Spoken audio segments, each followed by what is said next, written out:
Welcome to black மவுண்டபெக்ஸ். இந்தியாவில் பொது civil சட்ட மசோதா அதாவது யூனிஃபார்ம் சிவில் கோட் பில் நிறைவேற்றிய 4வது ஸ்டேட் எது? யூபியா, எம்பியா, பீகார் ஆர் ஒடிஷா? உங்களுக்கு தெரிஞ்ச ஆன்சர் கமெண்ட் பண்ணுங்கள். இந்த வீடியோட எண்டில் நம்ம இதுக்கான டீட்டெயில் எக்ஸ்ப்ளனேஷன் பார்க்கலாம். அண்ட் இன்னைக்கு மிஷன் ஆர்டிகல்ஸோட டே 6 ஆர்டிகல் 150 to 200 ஒரு 50 கொஸ்டின்ஸ்லேயே நம்ம கம்ப்ளீட் இந்த 50 ஆர்டிகல்ஸ் நம்ம டீகோட் பண்ண போகிறோம். ஸோ வித்தவுட் ஃபர்தர் அடு let's begin. First one, article 150 படி யூனியன் அண்டு ஸ்டேட்டோட கணக்குகளை பராமரிக்கிற வேண்டிய வடிவத்தை யார் டிசைட் பண்ணுவா? இதில் உங்களுக்கு பார்லிமெண்ட் வராது. ஏன்னா பார்லிமெண்ட் 79லேருந்து ஆர்டிகல் 122லேயே முடிஞ்சிடும். 150ல் பார்லிமெண்ட் வராது. யூனியன் ஃபினான்ஸ்மெண்ட் சான்ஸ் இல்லை. அப்போ இங்கே உங்களுக்கு 2 ஆப்ஷன் கன்ஃபியூஸ் ஆகும். சிஏஜியாக இருக்குமா, இல்லை சிஏஜியோட ஆலோசனையில் பிரசிடென்ட் எடுப்பாரா? சிஏஜியோட ஆர்டிகல் 148 நம்ம டே 5 லெக்சரில் பார்த்துருப்போம். இதுக்கு என்டையர் அதிகாரம் பிரசிடென்ட் கிட்ட தான் இருக்குது. அவர் தான் எந்த வடிவத்தில் இருக்கணும்னு சொல்லி முடிவு செய்வார். ஆனால் பிரசிடென்ட் அந்த முடிவை எடுக்கிறதுக்கு முன்னாடி இந்தியாவோட தலைமை கணக்கு தணிக்கையாளர் அதாவது கண்ட்ரோலர் அண்ட் ஆடிட்டர் ஜெனரலோட ஆலோசனை பெற வேண்டும் சொல்கிறது தான் ஆர்டிகல் 150. அப்போ இதுக்கு சரியான answer option B. Second one, article 151 படி ஸ்டேட்டோட ஆடிட்ஸ் அவங்க ரிப்போர்ட்ஸ் சிஏஜி யார்கிட்ட சமர்ப்பிக்கணும்? சிஎம், இல்லை மாநில ஸ்டேட் ஃபினான்ஸ் மினிஸ்டர், இல்லை ஸ்டேட் கவர்னர், இல்லை சட்டமன்ற சபாநாயகர். ஸோ ஆர்டிகல் 151 பொறுத்த வரைக்கும் 2 முக்கியமான பாயிண்ட்ஸ் தெரிஞ்சுக்கணும். ஒன்று மத்திய அரசோட கணக்கு, இன்னொன்று மாநில அரசோட கணக்கு. மத்திய அரசோட கணக்கை பொறுத்த வரைக்கும் தணிக்கை அறிக்கை எல்லாமே பிரசிடென்ட் கிட்ட சமர்ப்பிக்கப்படணும். அவர் பார்லிமெண்ட்லுக்கு 2 ஹவுஸ்லேயுமே வைப்பார். அதுவே மாநில அரசுகளோட கணக்கு பொறுத்த வரைக்கும் தணிக்கை அறிக்கைகள் அந்தந்த கவர்னர் அந்தந்த ஸ்டேட் கவர்னர் கிட்ட தான் சமர்ப்பிக்கணும். அவர் மாநில சட்டமன்றத்தில் வைக்க செய்வார். அப்போ இதுக்கு சரியான ஆப்ஷன் சி, மாநில ஆளுநர், state governor. Third one, part 6 அதாவது பகுதி 6க்கான மாநிலம் என்ற வரையறையிலிருந்து ஆர்டிகல் 152 படி தொடக்கத்தில் விளக்கப்பட்டிருந்த ஸ்டேட் இல்லை பகுதி எது? அப்போ ஆர்டிகல் 152ங்கிறது 6th ஷெடியூலில் இருக்குது. இது மாநிலம் அப்படின்ற சொல்லுக்கு வரையறை வழங்குறது தான் இந்த ஆர்டிகல் 152. இதில் ஒரு விளக்கு இருக்குது. ஒரு விஷயத்தை தெளிவுபடுத்துகிறாங்க. என்னென்னா ஜம்மு அண்ட் காஷ்மீர் மாநிலம் தான் இந்த ஒரு ஆர்டிகல் குறிக்காது அப்படின்னுமே தெளிவுபடுத்துகிறாங்க. இது பார்ட் 6ஓட தொடக்க பிரிவாக இருக்கிறது ஆர்டிகல் 152. ஸோ இதுக்கு தேர்ட் ஒனுக்கு சரியான option answer B, Jammu and Kashmir. Fourth one, ஒவ்வொரு மாநிலத்துக்கும் ஒரு ஆளுநர் இருக்க வேண்டும் சொல்கிற ஆர்டிக்கல் எது? 152, 153, 154, 155. இதில் இந்த 4 ஆர்டிகல்ஸும் கவர்னரை பற்றி தான் சொல்லுது. ஆனால் இந்த ஆர்டிக்கல் ஒவ்வொரு ஸ்டேட்டுக்கும் ஒரு கவர்னர் இருக்கணும்னு சொல்கிற ஆர்டிக்கல் எது? ஆர்டிகல் 153. இந்த ஆர்டிகல் 153 பொறுத்த வரைக்கும் there shall be a governor for each state. ஒவ்வொரு ஸ்டேட்டுக்கும் கவர்னர் இருக்கணும்னு சொல்கிறது மட்டும் இல்லாமல் இதில் 7வது சட்டத்திருத்தம் ஒன்று இருக்குது. இந்த 7வது சட்டத்திருத்தத்தின்படி ஒரே நபர் 2 இல்லை அதற்கும் மேற்பட்ட ஸ்டேட்ஸில் கவர்னராக இருக்கலாம் அப்படின்னு சொல்கிறதும் 7வது சட்டத்திருத்தம். இது ஒரு இது ஒரு எக்ஸாமில் கேட்டிருக்கிறாங்க. ஸோ தெரிஞ்சுக்கோங்க. அண்ட் ஃபோர்த் கொஸ்டினுக்கு option B, article 153. Fifth question, நம்ம இப்போது 4th ஒரு விஷயம் பார்த்தா 5th கொஸ்டின் வருது. ஒரு நபர் 2 அல்லது அதற்கும் மேற்பட்ட மாநிலங்களுக்கு ஆளுநராக நியமிக்க முடியுமா? பார்த்தோம் இல்லையா, கண்டிப்பாக முடியும். ஆர்டிகல் 153ல் செய்யப்பட்ட ஒரு சின்ன ஒரு அமெண்ட்மெண்ட், ஒரு திருத்தத்தின்படி செய்யலாம். அதில் 7th அமெண்ட்மெண்ட் மறந்துடாதீங்க. 6th ஒன், மாநிலத்தில் இருக்கிற நிர்வாக அதிகாரம் அதாவது executive power of state of கவர்னரை பற்றி சொல்கிற ஆர்டிக்கல் எது? பார்த்துருப்போம். 153ங்கிறது ஓவர்ஸ் கவர்னர் இருக்கணும் அப்படிங்கிறது. அப்போது 154, 55, 56ங்கிறதா இது சரியான ஆப்ஷன் ஆர்டிகல் 154. 154 பொறுத்தவரை இது ஒரு எக்ஸிக்யூட்டிவ் பவர் ஆஃப் ஸ்டேட்டை பற்றி சொல்லுது. இதன்படி ஒரு ஸ்டேட்டோட கவர்னர் அந்த ஸ்டேட்டோட நிர்வாக அதிகாரம் ஃபுல்லாக அவர்கிட்ட தான் இருக்கும். அவர் அந்த அதிகாரங்களை டைரெக்டாகவும் யூஸ் பண்ணலாம், இல்லை தனக்கு கீழே இருக்கிற ஆஃபீஸர்ஸ் மூலயமாவும் அதை செயல்படுத்தலாம். இதுதான் ஆர்டிகல் 154. 7th ஒன் ஆர்டிகல் 115 படி ஸ்டேட் கவர்மெண்ட் யார் அப்பாயிண்ட் பண்ணுவோம் ஸ்டேட் கவர்னரை யார் அப்பாயிண்ட் பண்ணுவார்? குடியரசுத் தலைவரால் கையொப்பமிட்ட சாசனத்தின் மூலம் நியமிக்கப்படுகிறார். அதாவது ஆர்டிகல் 155 படி governor is appointed by the president. President தான் கவர்னர் அப்பாயிண்ட் பண்ணுவார். பிரசிடென்ட்டை யார் அப்பாயிண்ட் பண்ணுவார்னா சீஃப் ஜஸ்டிஸ் ஆஃப் இந்தியா. அப்போ சீஃப் ஜஸ்டிஸ் ஆஃப் இந்தியா யார் அப்பாயிண்ட் பண்ணுவார்? பிரசிடென்ட். சரி, இப்போ கவர்னர் அப்பாயிண்ட் பண்ணுறது பிரசிடென்ட் ஆஃப் இந்தியா. இது மூலயமா அவர் கையொப்பமிட்ட சாசனத்தின் மூலயமா அப்பாயிண்ட் பண்ணுவார். Article 155 appointment of governor. 8th one article 156 படி கவர்னர் எவ்வளவு ஆண்டு அவனுடைய பதவிக்காலம் இருக்கலாம்? சாதாரண பதவிக்காலங்கிறது ஆளுநருக்கு 156 ஆர்டிகல் படி எவ்வளவு ஆண்டுகள் இருக்கலாம்? ஆர்டிகல் 156 என்ன சொல்லுது அப்படின்னா, ஆளுநர் பிரசிடென்ட் விருப்பத்தின் பெயரில் மட்டுமே தான் பதவியில் நீடிக்க முடியும். அதாவது இதுக்கு என்ன பொருள்னா, பிரசிடென்ட் நினைச்சா எப்போ வேணும்னாலும் அவரோட பதவியிலிருந்து, அதாவது கவர்னரை அவரோட பதவியில் நீக்க முடியும். ஒரு கவர்னர் ரிசைன் பண்ண நினைச்சார்னா அவர் கையெழுத்திட்ட ரிட்டர்ன் ஃபார்மேட்டில் தன்னோட ராஜினாமா கடிதத்தை எழுதி பிரசிடென்ட் கிட்ட சப்மிட் பண்ணணும். கவர்னர் தமது பதவியேற்கும் நாளில் இருந்து ஒரு 5 இயர்ஸ் அவர் பதவியில் இருப்பாங்க. புதிய கவர்னர் வர வரைக்குமே இந்த பழைய கவர்னர் தன்னோட பதவிக்காலம் முடிந்த பின்னரும் கூட கண்டினியூ பண்ணலாம். அடுத்த கவர்னர் வர வரைக்கும் இவரே அந்த சீட்டில் உட்காந்துருக்கலாம். அதுதான் ஆர்டிகல் 156. அப்போ இதை வச்சு பார்க்கும்பொழுது இதில் ஆப்ஷன் பி குடியரசுத் தலைவரின் விருப்பம் வரைக்கும். சாதாரணமாக இப்போ டேர்ம்ங்கிறது 5 இயர்ஸ். 9th ஒன் ஆர்டிகல் 156 படி கவர்னர் தன்னோட ராஜினாமா கடிதத்தை யாரிடம் கொடுக்கணும்? இதுதான் நம்ம போன கொஸ்டினில் பார்த்தோம். இது எல்லாமே ப்ரீவியஸ் இயர் கொஸ்டின்ஸ். நிறைய எஸ்எஸ்சிலையும் டிஎன்பிசிலையும் கேட்ட கொஸ்டின்ஸ் தான் இது எல்லாமே. இந்த 152 2 ஆர்டிகல்ஸ்குள்ளே நம்ம பார்க்க போகிறது எல்லாமே. இப்போ இது யார்கிட்ட ராஜினாமா கடிதத்தை கொடுக்கணும் அப்படின்னா இந்திய குடியரசுத் தலைவர்கிட்ட தான் தன்னுடைய ரெசிக்னேஷனை ரிட்டர்ன் ஃபார்மேட்டில் எழுதி கொடுக்கணும். ஆர்டிகல் 157 படி கவர்னராக அப்பாயிண்ட் பண்ணுறதுக்கு குறைந்தபட்ச வயது என்ன? இது ஒவ்வொரு போஸ்டிங் ஒன்று. இப்போ நீங்கள் பிரசிடென்ட் இல்லை வைஸ் பிரசிடென்ட் கவர்னர் இவங்களும் எடுத்துக்கிட்டிங்கன்னா இவங்களும் 35 வயசு ஆகிருக்கணும், குறைந்தபட்ச வயதாக இருக்கணும். அதுவே லோக்சபா இருக்கிறீங்கன்னா 25 இயர்ஸ், ராஜ்யசபா மெம்பர் ஆகணும்னா 30 இயர்ஸ். இதே லோக்கல் கவர்மெண்ட்டில் இருக்க முனிசிபாலிட்டிஸ் பஞ்சாயத்து பஞ்சாயத்து ராஜ் இதில் இருக்கணும்னா 21 இயர்ஸ் இஸ் எனஃப். ஒவ்வொரு போஸ்டிங்க்கு ஒவ்வொரு வயது. இப்போ இதில் பார்க்கும்பொழுது பிரசிடென்ட், வைஸ் பிரசிடென்ட், கவர்னர் இவங்க 3 பேருக்குமே 35 வயசுங்கிறது இருந்திருக்கணும், குறைந்தபட்ச வயசாக இருக்கணும். அதுதான் ஆர்டிகல் 157. 11th கொஸ்டின் ஆர்டிகல் 158 படி கவர்னர் பூர்த்தி செய்ய வேண்டிய கண்டிஷன் என்னது? அப்போ இது ஆர்டிகல் 158 பொறுத்த வரைக்கும் 4 முக்கியமான பாயிண்ட் நீங்கள் தெரிஞ்சுக்கணும். 1, கவர்னர் அப்படின்றவர் பாராளுமன்றம் இல்லை ஸ்டேட் லெஜிஸ்லேச்சரில் எந்த ஒரு உறுப்பினராகவும் இருக்கக்கூடாது, எந்த ஒரு ஹவுஸ்லையும் மெம்பராக அவர் இருக்கவே கூடாது. அப்படி அவ்வாறு உறுப்பினராக ஒருவர் ஆளுநராக நியமிக்கப்பட்டால் அவர் ஆளுநராக பதவியேற்கும் நாளில் அவர் சட்டமன்ற உறுப்பினர் பதவி வேக்கன்ட் ஆகிடும், காலி ஆகிடும். இது 1. 2வது பாயிண்ட், கவர்னர் வேறு எந்த லாபம் தரக்கூடிய பதவியிலுமே இருக்கக்கூடாது. சென்ட்ரல் கவர்மெண்ட் கீழே இருந்தாலும் சரி, ஸ்டேட் கவர்மெண்ட் கீழே இருந்தாலும் சரி, எந்த ஒரு லாபகரமான தொழிலையுமே அவர் ஈடுபடக்கூடாது. 3வது, கவர்னர் வாடகை செலுத்தாமலேயே உத்தியோகபூர்வ இல்லத்தை பயன்படுத்தலாம். அதாவது அஃபிஷியல் ரெண்ட்டை ரெசிடென்ஸை அவர் பயன்படுத்தலாம்.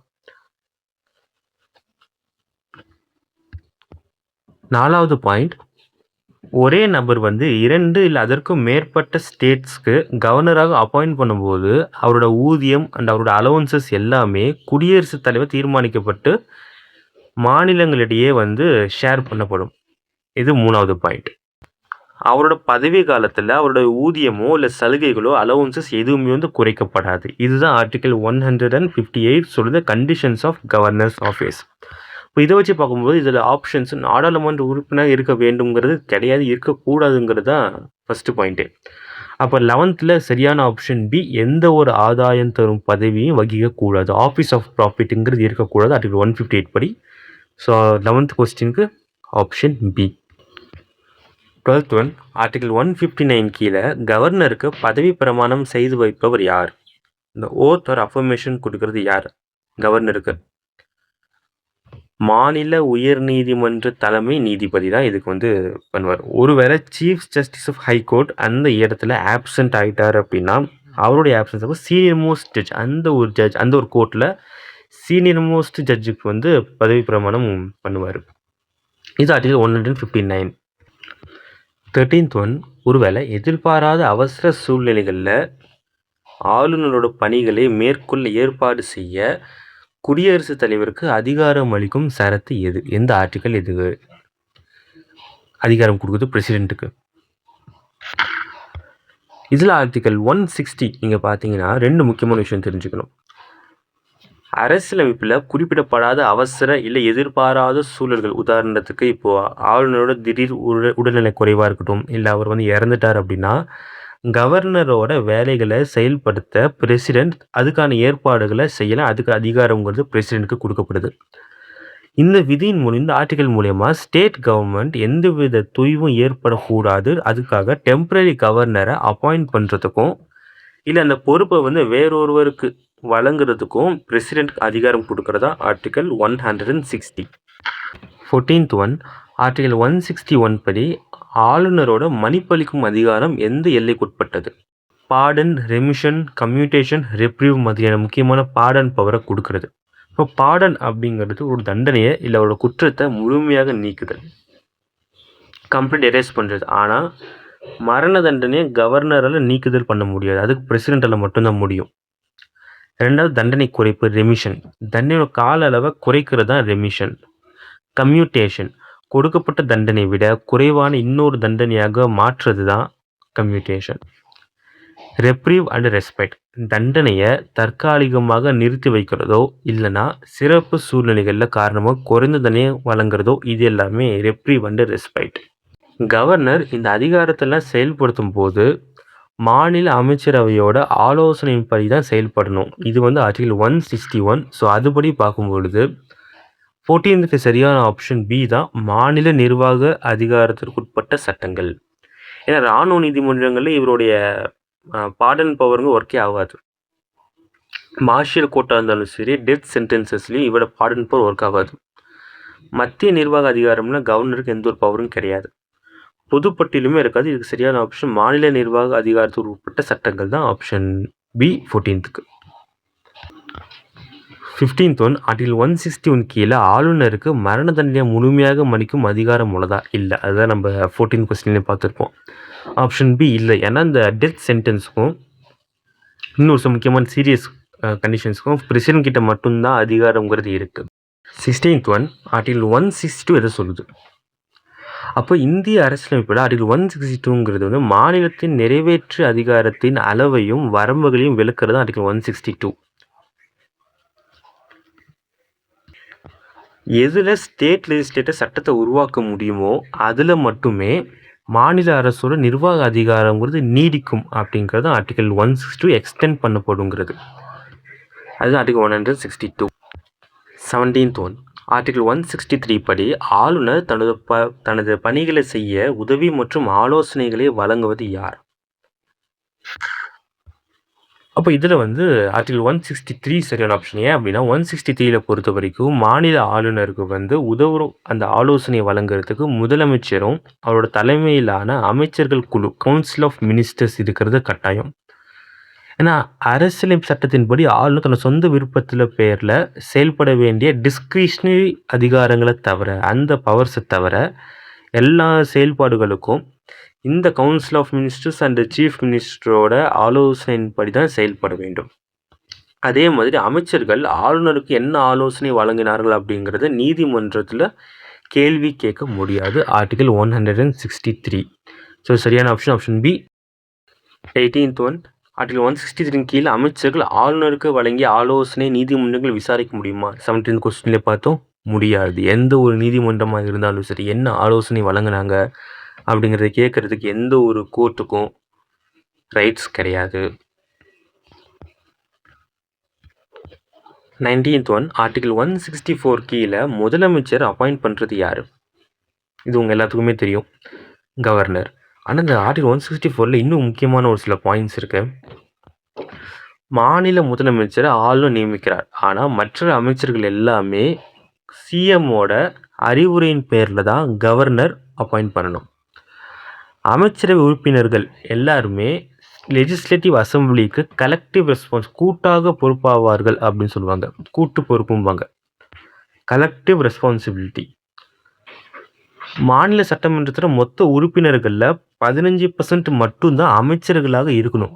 ஆனால் அதோட எண்ணிக்கைங்கிறது 12க்கு குறையக்கூடாதுங்கிறது தான் 91வது சட்ட திருத்தம். இப்போ 91st அமெண்ட்மெண்ட் என்னது? அந்த மாநில சட்டமன்றத்தில் மொத்த உறுப்பினர்கள் 12க்கும் குறையக்கூடாது. ஆனால் 15% மட்டும்தான் இருக்கணும். மாநில சட்டமன்ற உறுப்பினர் அல்லாத ஒருவர் மினிஸ்டராக அமைச்சராக நியமிக்கப்பட்டா அவர் 6 மாதங்களுக்குள்ள சட்டமன்ற உறுப்பினராக செலக்ட் பண்ணணும். இது ஒரு கால வரம்பு பற்றி சொல்லுது. இது ஆர்டிகல் 164. இதுபடி பார்க்கும்பொழுது சிஎம் அப்பாயிண்ட் பண்ணுறது கவர்னர். ஸோ ஆர்டிகல் 161(1)A படி மாநில அமைச்சர்களின் மொத்த எண்ணிக்கை சட்டமன்ற மொத்த உறுப்பினர்களின் எண்ணிக்கையில் எத்தனை சதவீதத்திற்கு மிகாமல் இருக்க வேண்டும்? இது நம்ம 19th கொஸ்டின்லேயே பார்த்தோம். இங்கே 2 விஷயம் வரும். 15 and 12. 15% மட்டும்தான் இருக்கணும். மொத்த உறுப்பினர்களில் 15% மட்டுமே அமைச்சராக இருக்க முடியும். ஆனால் அந்த எண்ணிக்கைங்கிறது 12க்கு குறையக்கூடாது. இதுக்கு சரியான ஆப்ஷனுங்கிறது ஆப்ஷன் சி 15%. 12%ல் 12 பேர்.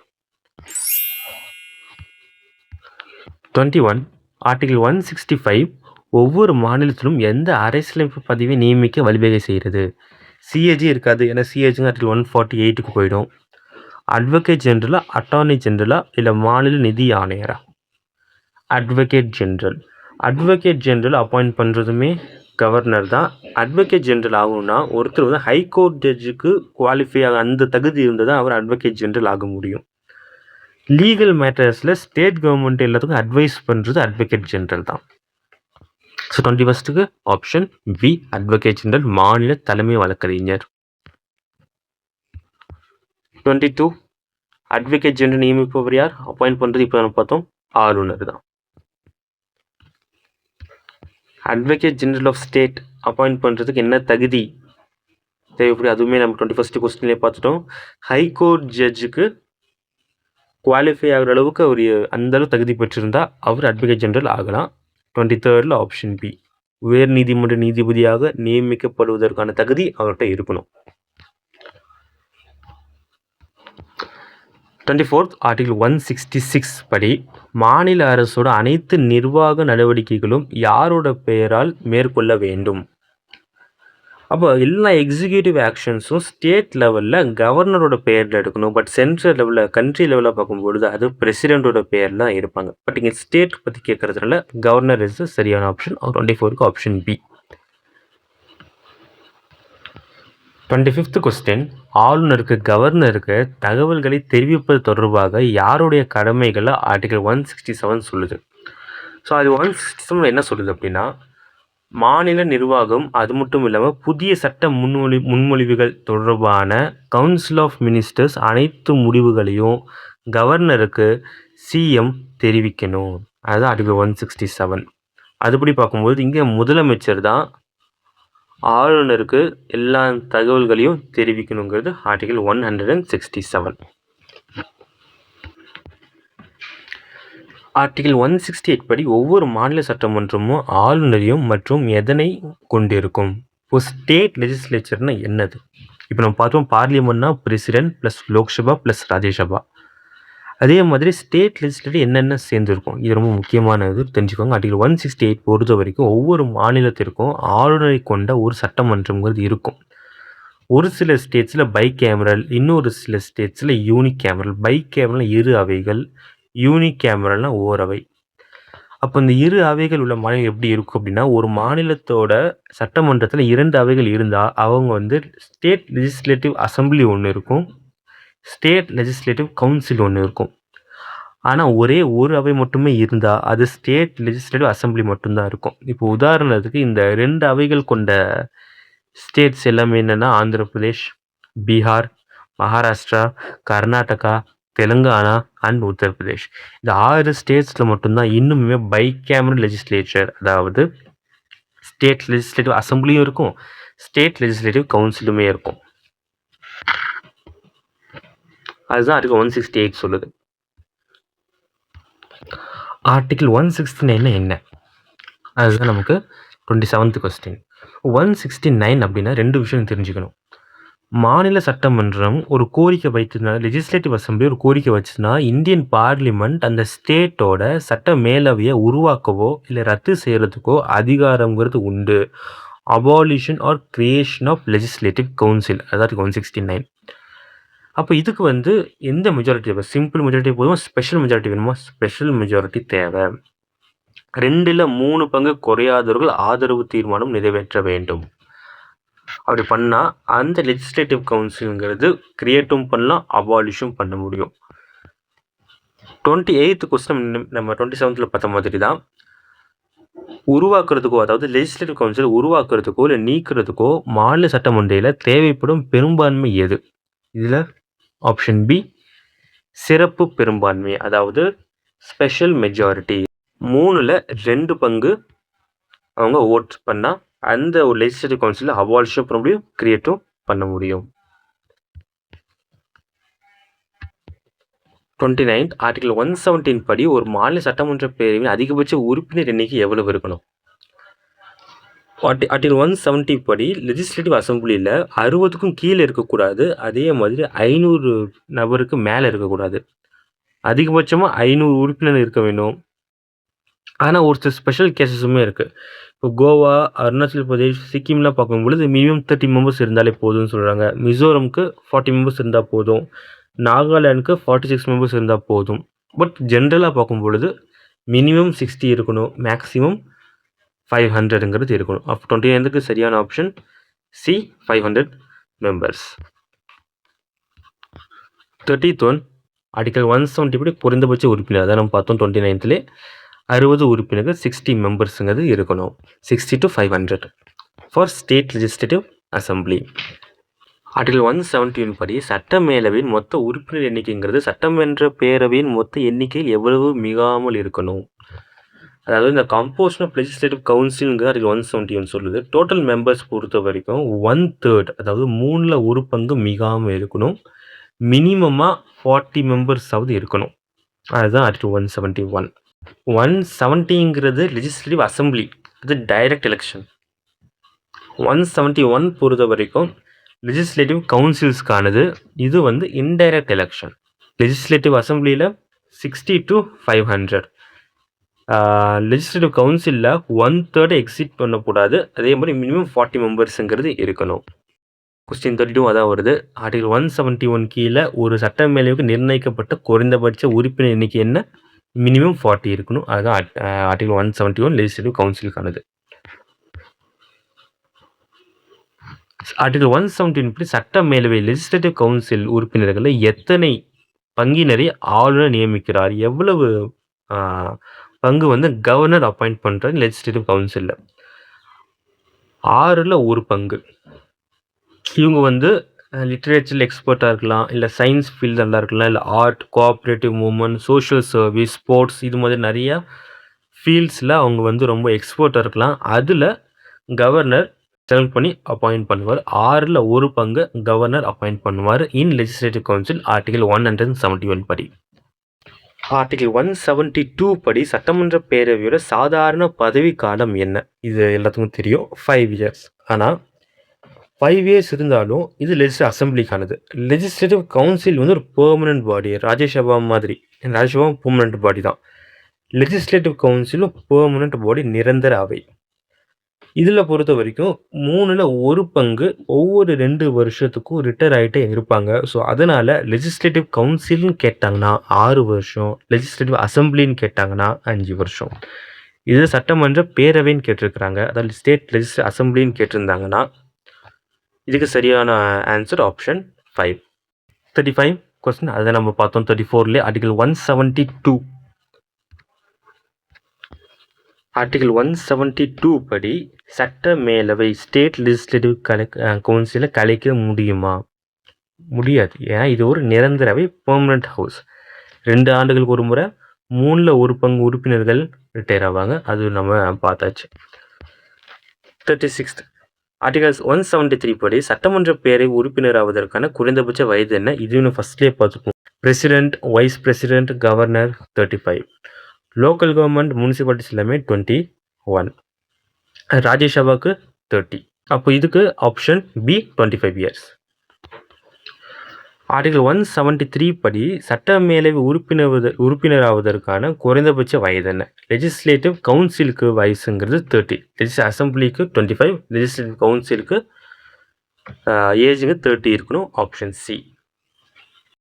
இந்திய அரசு சட்டத்தின் ஆர்டிகல் 174 படி மாநில சட்டமன்றத்தை கூட்டுதல் சமன் பண்ணலாம், கூட்டத்தொடர் ஒத்தி வைக்கலாம், ப்ரொரோக் பண்ணலாம். அது மட்டும் இல்லாமல் சட்டமன்றத்தை கலைக்கலாம், டிசால்வ் பண்ண, இது எல்லாமே ஆளுநருக்கு சிறப்பான அதிகாரங்கள்.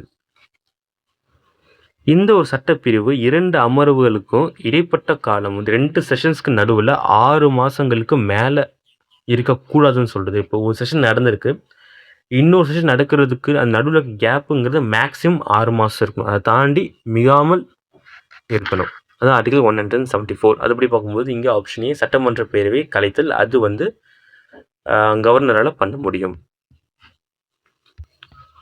39th நம்ம 38லேயே பார்த்தோம், 2 செஷன்ஸ்க்கு நடுவில் எவ்வளவு அதிகபட்ச இடைவெளி இருக்கணுங்கிறது 6 மாதம், அதுக்கு மேலே இருக்கக்கூடாது. So option B 6 months. Article 176 என்ன சொல்லுது? So special address by the governor, அதாவது ஒவ்வொரு பொது தேர்தலுக்கு அப்புறம் முதல் கூட்டத்தொடர், அது மட்டும் இல்லாமல் ஒவ்வொரு ஆண்டோட முதல் கூட்டத்தொடரை கவர்னர் தான் அட்ரஸ் பண்ணுவார். அது ஆர்டிகல் 176. ஆர்டிகல் 177 படி அமைச்சர்கள் மற்றும் மாநில தலைமை வழக்கறிஞர் அட்வொகேட் ஜெனரல் சட்டமன்ற அவைகளில் இருக்கிற உரிமை என்ன? அவங்க வந்து என்ன வேணாலும் பேசலாம், நடவடிக்கைகளை பங்கேற்க உரிமை உண்டு. ஆனால் உறுப்பினராக இல்லாத அவையில், மெம்பராக இல்லாத ஹவுஸில் அவங்களால வாக்களிக்க முடியாது, ஓட் பண்ண முடியாதுங்கிறது தான் ஆர்டிகல் 177. ஆர்டிகல் 178 சட்டமன்ற பேரவையில் எந்த நிர்வாகிகளை தேர்ந்தெடுப்பது பற்றி கூறுகிறது? சபாநாயகர் மற்றும் துணை சபாநாயகர், ஸ்பீக்கர் அண்ட் டெபுட்டி ஸ்பீக்கரோட அப்பாயின்மெண்ட் தான் ஆர்டிகல் 178 சொல்லுது. ஆர்டிகல் 182 படி சட்டமேலவையின் நிர்வாகிகள் யார்? இப்போ நம்ம ஸ்டேட் லெஜிஸ்லேட்டிவ் அசம்பிளிக்கு நம்ம பார்த்துருப்போம், அதுக்கு வந்து speaker and deputy speaker of legislative assembly. இப்போ லெஜிஸ்லேட்டிவ் கவுன்சிலுக்கு பொறுத்த வரைக்கும் சேர்மேன் வந்து டெபுட்டி சேர்மேன் தான் அந்த சட்டமேலவை நிர்வாகிகள். அது ஆர்டிகல் 182. ஆர்டிகல் 188 படி சட்டமன்ற உறுப்பினர்கள் யாரோட முன்னிலையில் பதவி பிரமாணம் செய்ய வேண்டும்? அதுக்கு ஆளுநர் செய்யலாம், ஆளுநர் முன்னாடி தான் பதவி பிரமாணம் செய்யணும். அப்படி இல்லைன்னா அவரால் நியமிக்கப்பட்ட நபர், அவர் வந்து அப்பாயிண்ட் பண்ணப்பட்ட நபருக்கு முன்னாடி ஓத் வந்து எடுக்கலாம். அது 44th ஆப்ஷன் பி. ஆர்டிகல் 189 படி சட்டமன்ற கூட்டத்தை நடத்துவதற்கான குறைந்தபட்ச அவை குவாரம்ங்கிறது எவ்வளவு இருக்கணும்? Voting in houses, vacancies and quorum பற்றி சொல்லக்கூடியது. இப்போ இந்த ஸ்டேட் லெஜிஸ்லேச்சரில் 10 உறுப்பினர்கள் அல்லது மொத்த எண்ணிக்கையில் 10ல் 1 பங்கு எது அதிகமோ அது இருக்கணும். அதுதான் ஆர்டிகல் 189. ஆர்டிகல் 191 படி ஆதாயம் தரும் பதவி வகிப்பது எதற்கு வழிவகுக்கும்? அதாவது 191 டிஸ்குவாலிஃபிகேஷன்ஸ் பற்றி பேசுது. அதாவது எப்போலாம் ஒருத்தர் டிஸ்குவாலிஃபை பண்ணப்படலாம்? ஒருவேளை அவங்க லாபகரமான தொழில் ஏதாவது அவங்க வச்சுருந்தாங்கனாலோ, இல்லை வந்து அவங்களுடைய மனநிலை சரியில்லாத காரணத்தினால, இல்லை அவங்களுக்கு இந்த ஒரு கெப்பாசிட்டி இல்லாத பட்சத்தில், இல்லை anti defection laws 10th schedule அதை யூஸ் பண்ணி கூட அவங்க டிஸ்குவாலிஃபை பண்ணுறதுக்கு ரீசன்ஸ் தான் இதெல்லாமே இருக்குது. அது ஆர்டிகல் 191 பற்றி சொல்லுது. ஸோ 191ங்கிறது சட்டமன்ற உறுப்பினர் ஆவதற்கான தகுதி நீக்கம் பற்றி சொல்கிறது தான் ஆர்டிகல் 191. இப்போ 47 கொஸ்டின்ங்கிறது வந்து இந்த கட்சி தாவல் இந்த மாதிரியான கேள்விகளுக்கு முடிவெடுக்கிறது யார்? தகுதி நீக்கம் குறித்த கேள்விகளுக்கு கடைசியில் யார் முடிவெடுப்பா? இது நம்ம போன லெக்சர்லேயே பார்த்துருப்போம். சென்ட்ரல் லெவலில் பிரசிடெண்ட் தான் வந்து முடிவெடுப்பார். யூனியன் லெவலில் அதுக்கு எலெக்ஷன் கமிஷனோட ஆலோசனைங்கிறது வாங்கணும்.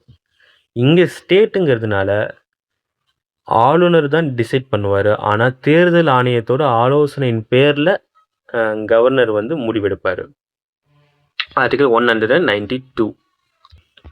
48th ஒன் ஆர்டிகல் 194 யாரோட அதிகாரங்கள் இல்லை யாரோட சிறப்புரிமைகளை பற்றி சொல்லுதுன்னா, மாநில சட்டமன்ற அவைகளும் அவங்கள உறுப்பினர்கள் மற்றும் குழுக்கள் பற்றி, அதாவது powers, privileges, immunities of state legislatures and their members. இவங்களுடைய ஒரு சில சிறப்பு உரிமைகளை பற்றி சொல்கிறது ஆர்டிகல் 194. 49th 199 எதற்கான ஆர்டிக்கல் இது?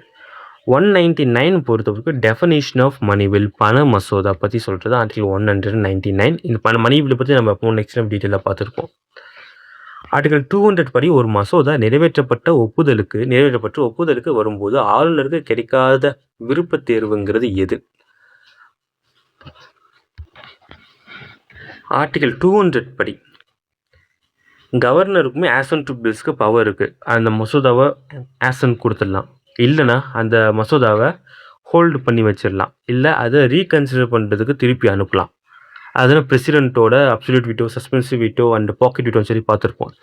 ஆனால் இந்த மசோதாவை நேரடியாக திருத்தி சட்டமாக வெளியிடுறதுக்கு கவர்னருக்கு எந்த ஒரு அதிகாரமும் கிடையாது. இதுதான் ஆர்டிகல் 200. இப்போ நம்ம வீடியோட ஸ்டார்டிங்கில் கேட்ட முதல் கேள்விக்கு ஆன்சர் பண்ணலாம். இந்த யூனிஃபார்ம் சிவில் கோடுங்கிறது ஆர்டிகல் 44 தான் சொல்லுது. அப்போது இந்திய பகுதி முழுவதும் இருக்கிற குடிமக்களுக்கு ஒரே மாதிரியான சட்டத்தை பாதுகாக்க அரசு முயற்சி செய்கிறதா ஆர்டிகல் 44. இதை அக்செப்ட் பண்ணிட்டு 4வது ஸ்டேட்டுங்கிறது மத்திய பிரதேஷ். இன்றைக்கி நம்ம ஆர்டிகல் 150 to 200 அண்ட் இருக்கிறதுலே அதிகமாக கேட்கப்பட்ட கொஸ்டின்ஸோட நம்ம சால்வ் பண்ணி டிஸ்கஸ் பண்ணோம். இதை கட்டாயம் ரிவைஸ் பண்ணிக்கோங்க. அண்ட் மாக் டெஸ்ட் 2 இன்றைக்கானது அதுவுமே டெலிகிராம்ஸ் அப்லோட் பண்ணியிருக்கேன். அதையுமே யூஸ் பண்ணி உங்கள் டெஸ்ட்டை போட்டு பார்த்துக்கோங்க. அதுக்கான ஆன்சர்ஸ் எல்லாமே நம்ம சண்டே டிஸ்கஸ் பண்ணிக்கலாம். நாளைக்கு இங்கிலீஷ் vocabulary சீரிஸ் இருக்குது, மிஸ் பண்ணிடாதீங்க. இந்த வீடியோ உங்களுக்கு ஹெல்ப் பண்ணியிருந்தேன்னா ஒன்று சப்ஸ்கிரைப் பண்ணி உங்களுக்கு சப்போர்ட் பண்ணுங்கள். அடுத்த வீடியோ நம்ம சந்திக்கலாம். And all the best and thank you.